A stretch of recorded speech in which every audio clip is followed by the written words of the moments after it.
Halo teman-teman semua, ini mungkin akan menjadi pembahasan gua terakhir terkait dengan Piala AFF yang baru saja usai buat Indonesia. Memang video ini agak sedikit telat ya, karena kemarin setelah kembali dari Singapura tanggal berapa? Tanggal 8 ya, hari Sabtu itu siang, sorenya gue langsung siaran Juventus Inter di MDTV. Seminggu juga ada take lah gitu ya. Jadi intinya baru sekarang gue bisa menyapa kalian. Oleh karena itu, mengawali hari Senin ini, hari pertama kerja di tanggal 10 Agustus, kita akan bahas summary semua dari apa yang terjadi di Jalan Besar. Jadi mimpi besar kita untuk mendapatkan piala yang kecil katanya, itu terkubur di Jalan Besar. Dan ini tepat pukul 5 pagi ya, sebelum gue jogging. Mudah-mudahan bisa mungkin merangkum semua seutuh-utuhnya. Apa yang mungkin juga sudah kalian dengar satu persatu dan gue lengkapin dalam suatu cerita di edisi kali ini. Jadi sambil mungkin menemani kalian sarapan, mungkin di kereta, mungkin juga di mobil, dalam beraktivitas atau memulai kerja, atau mungkin saat makan siang. Mungkin kalian nonton ini siang, ya sambil makan siang, selamat. Apapun yang kalian kerjakan sambil nonton video ini semoga bermanfaat. Jadi kita semua sudah tahu teman-teman ya, kita gagal eh, di Piala AFF. Gagal total lah ya, karena nggak ada lagi yang lebih total daripada kita nggak lolos. Ini kan paling minimum. Semuanya ada di grup, ada 10 tim dan kita bahkan tidak bisa sanggup untuk menjadi 4 yang terbaik. Jadi Thailand dan Singapura saling berhadapan satu sama lain, dan satu lagi itu Vietnam ya, Vietnam dan Malaysia. Jadi semuanya ini tim-tim yang sudah pernah juara AFF. Jadi sejarah, histori nggak bisa bohong, dan kita akan bahas ya seperti apa situasinya, termasuk juga kontroversi yang terjadi. Yang pasti sudah bisa agak diduga kita sulit untuk juara. Bukan nggak bisa ya, tapi sulit untuk juara. Walaupun awalnya mungkin sebagian dari kita optimis at least bisa lolos ke semifinal. Tapi apa daya, ya kita hanya membutuhkan hasil menang, seolah-olah hanya hasil menang dari Singapura. Tapi bahkan kita sudah unggul 1-0 duluan melalui Ragnar, tapi kemudian ya kita semua tahu kita disamakan melalui sebuah blunder. Sebenarnya awal-awal kita juga sudah dapat peluang dari Michi, tapi entah bagaimana kelihatannya kita apes mulu ya. Boleh dibilang mistik, boleh enggak, tapi selepas pemecatan Sintayong, semua kita berturut-turut gagal dalam banyak event. Orang bilang karma, orang bilang apa, boleh percaya, boleh enggak, tapi ini agak sedikit mengingatkan gue dengan Bella Goodman. Ya, ini pelatih dari Sporting Lisbon kalau nggak salah ya. Sporting Lisbon yang diperlakukan dengan tidak baik, lantas kemudian tim ini masuk berkali-kali final, nggak pernah juara. Karena dia kutuk 100 tahun nggak bisa juara katanya. Kita mulai dari round 4 gagal, kemudian Asian Games, AFF U23, Piala Dunia U17, lalu SEA Games, kemudian sekarang juga di ajang AFF kita juga gagal. Ya, itu tergantung masing-masing point of view-nya, tapi fakta itu terjadi bahwa kita gagal beruntun sejak 2024 akhir ya, semua ajang.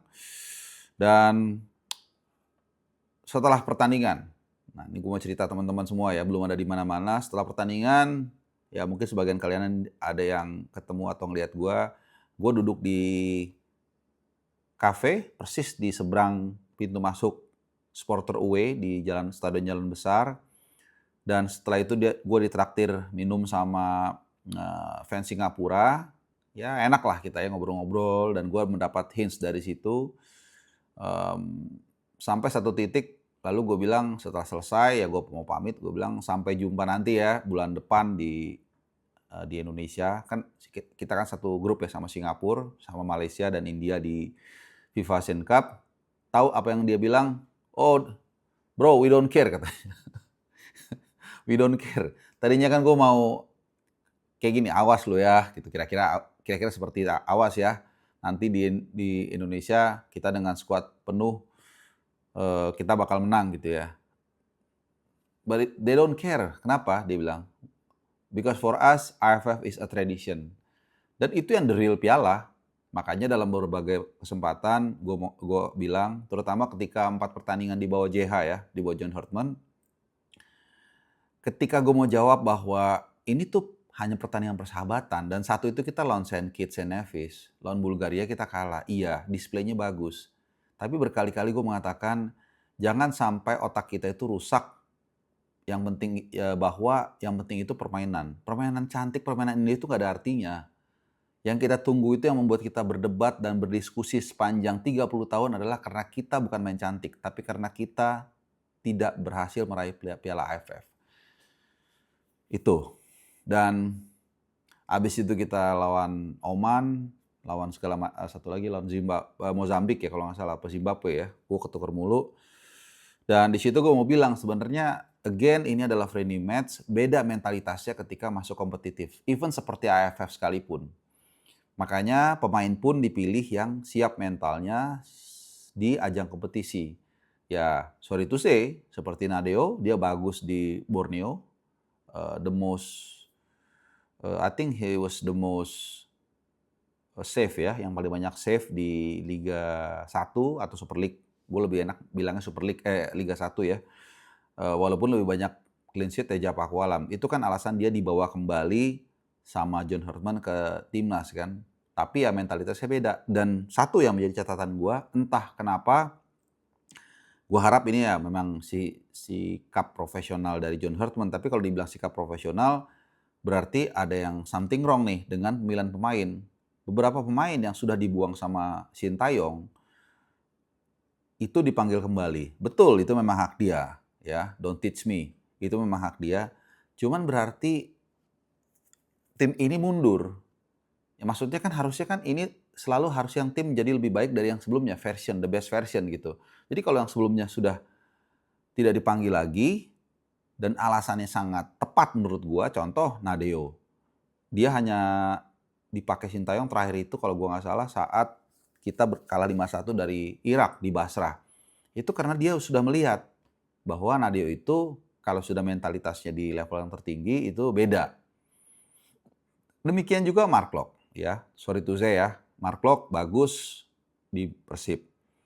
Ya, rumahnya. Tapi di timnas nggak cocok. Lalu kemudian juga Sadil Ramdhani. Waktu Piala Asia di Qatar, gue adalah jurnalis pertama yang bertanya, dan yang gue tanya itu adalah soal kenapa Sadil Ramdhani nggak dibawa. Karena waktu itu dia lagi bagus-bagusnya, ya kan. Dan belakangan gue tahu dari salah seorang yang sangat dekat dengan STY bahwa intinya kehadiran dia tidak membuat kondusif di ruang ganti. Ya saat itu ya, apapun alasannya, detailnya ya intinya seperti itu gitu. Nah artinya itu terbukti bahwa ketiga pemain ini, terutama Nadeo dan Sadil, kurang memberikan kontribusi buat timnas. Tapi dipanggil lagi. Ini lagi-lagi setback. Jadi kalau dibilang misalnya John Herdman butuh waktu karena dia baru beradaptasi, ya gue bilang nggak juga gitu. Sama seperti Klopp. Apakah Klopp kemudian di Jerman dengan tim yang sudah cukup matang lah, atau di Spanyol misalnya, apakah disuruh lagi nunggu 5 tahun untuk bisa mendapatkan gelar atau 10 tahun? Kan enggak. Karena kita lihat timnya juga. Gitu. Kenapa ini gue ungkapkan? Karena banyak orang yang membandingkan dengan Sintayong. Banyak orang, bukan hanya gue. Nah gue bilang ya beda. Kalau Sintayong waktu datang itu pemain passing ke kiri, bolanya ke atas. Ya kan? Belum lagi mentalitas yang harus dibangun pelan-pelan. Belum lagi stamina dan lain-lain. Itu pun di tahun pertama. Dengan tim yang sebagai koreksi ya, kalau ada beberapa kalian lihat tanpa diaspora, ada hanya satu pemain diaspora kalau nggak salah, Iqbal Nevo. Itu pun bukan pemain inti. Dia waktu itu CB-nya itu Fahrudin Arianto, pemain Madura United, sama Rizky Ridho. Dia hampir nggak main lah. Nah hanya ada satu pemain keturunan, yaitu Elkan Bagot. Elkan Bagot pemain diaspora, bisa langsung ke final. Bahkan kita ngalahkan Singapura 4-2. Jadi soal berikan waktu, ya menurut gue nggak ada alasan. pun gue ingat, gue pernah ngomong AFF ini bukan judgement pecat nggak pecatnya Hetman sekalipun gagal. Tapi ya gue tetap nggak akan menggaungkan itu, nggak terlalu cepat juga. Cuman agak kaget juga dengan kegagalan kita. Karena kan gue bilang berkali-kali, kalau kita gagalnya mungkin di semifinal deh, nggak usah di grup, nggak usah di final deh. Mungkin beda ya, kita udah katakanlah kita bisa ngalahkan Singapura, atau kita seri 2 kali lawan Vietnam, lawan Singapura, lolos semifinal ketemu Thailand, mungkin kita kalah tipis, udah main bagus, serangan bagus, mungkin agak sedikit bisa dimaklumi. Itu pun sebenarnya nggak juga sih ya. Kenapa? Ini skuad termewah kok. Sejak kapan kita punya pemain diaspora sebanyak 12 orang? Kalau dibilang mereka main di Liga 1, bukannya orang-orang bilang bahwa Liga 1 ini kan liganya bagus juga.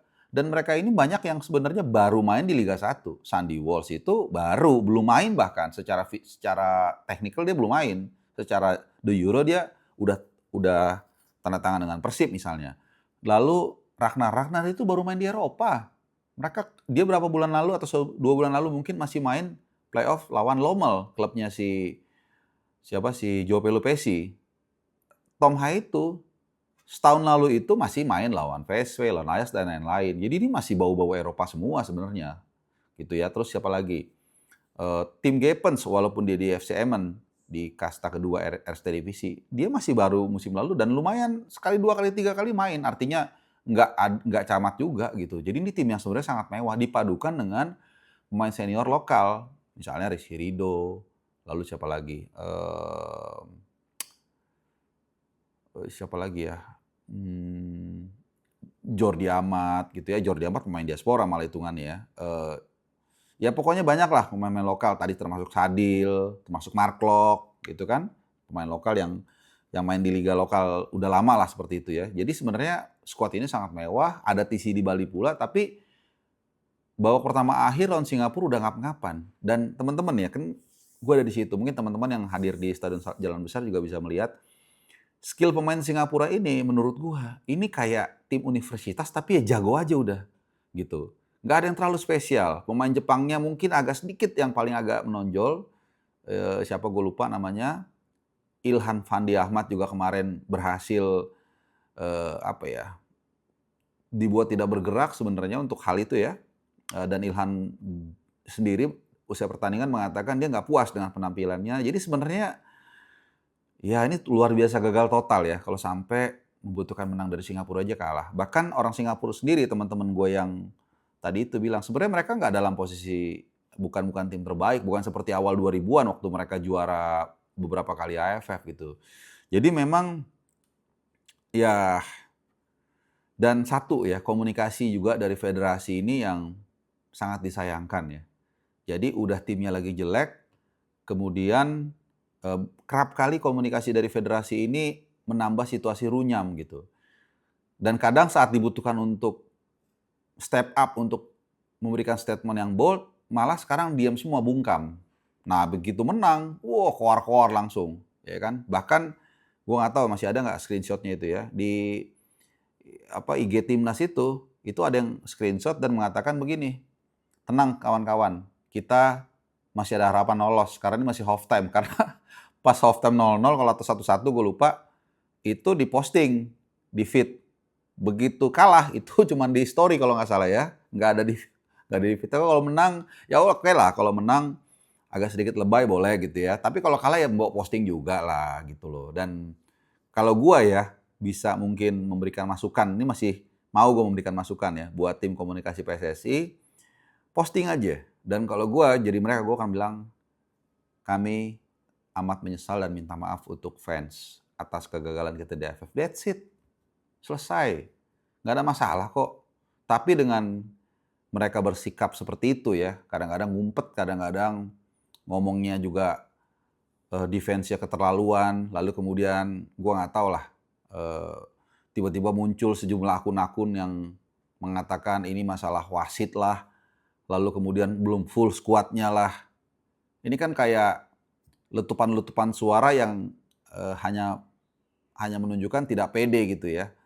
Sehingga harus butuh dukungan-dukungan seperti itu. Kalau orang bilang buzzer ya, tapi gue nggak tahu lah benar atau enggak.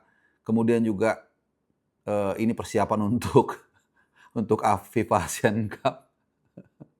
Padahal tadi ya kalian dengar kan, ya mungkin kalian nggak dengar ya, gue yang dengar orang Singapura sendiri bilang we don't care katanya. Jadi karena kan FIFA Asian Cup ini kan friendly match, beda mentalitasnya gitu. Jadi ada yang bilang bahwa nanti kita akan lebih serius di FIFA Asian Cup. Ntar dulu, jangankan ngomong Piala Dunia untuk Pak Prabowo nih sebagai masukan sebagai warga Indonesia, walaupun gue sering kritik Prabowo. Pak, Bapak bener Pak ngasih tugas ke anak buah Bapak yang levelnya level 10. Level 1 aja gagal, gimana logikanya? Kan Pak Prabowo ini seorang mantan kombatan jenderal yang pasti paham logika dasar seperti itu. Mau disuruh masuk gigi 10, nih orang gigi 1 aja berebet-berebet. Bukan berebet, malah nggak bisa gitu. Ini kan jadi apa ya namanya ya, tidak logis ya. Tidak logis, kalau kata Pak Habibie bilang tidak logis katanya. Jadi ya begitulah sepak bola kita teman-teman ya. Kita dukung mati-matian, tapi kemudian pengambil keputusannya di atasnya ngaco. Nah kalau gue mungkin agak sedikit berbeda dengan beberapa teman-teman. Kalau gue pemain, gue nggak mau nyerang sama sekali. Mengkritik itu beda, gitu ya. Meskipun gue agak menyesalkan sikap dan reaksi dari beberapa pemain setelah pertandingan gitu ya. Kalau gue ya gue makan bulet-bulet. Walaupun gue respect ya dengan coach John Hartman dan kawan-kawan, mereka menyambangi atau menyamperin fans away di gate 2 itu, di jalan besar, itu gue respect. Tapi reaksi dari Tom Hai gue agak menyayangkan. Kalau gue nggak salah dia ngomong the ref against us gitu. Kira-kira kayak wasit berat sebelah lah, kira-kira. Gue bilang enggak lah. Ya kita bermain, kalau waktu lawan Bahrain misalnya, waktu kita di round 3 Piala Dunia, gue masih gue tuh jarang tuh cari alasan wasit, tapi itu masih bisa lah kita bela ya, karena main kita bagus, semangat, vibes-nya juga oke, kemudian juga wasitnya memang berapa kali ada keputusan yang ini, tapi lawan Singapura kita memang main jelek kok. Kecuali kita ada banyak peluang, sampai 5 lah gitu ya. Terus itu benar-benar dianulir, ada gol segala macam, ini kan nggak juga. Gitu ya, ada mistake 1-2 itu wajar lah, namanya manusia kan nggak mungkin adil kan. Dan kita pun kadang-kadang diuntungkan, tapi kita kan diem.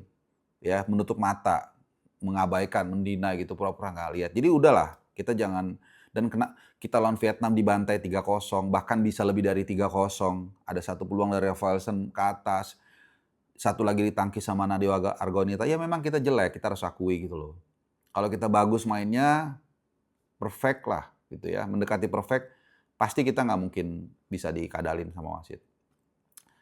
Apalagi ya, soal pemilihan pemain juga, tadi udah gue bahas sedikit kan, soal ada pemain yang ya mungkin sudah kurang bagus lah, bahasanya seperti itu.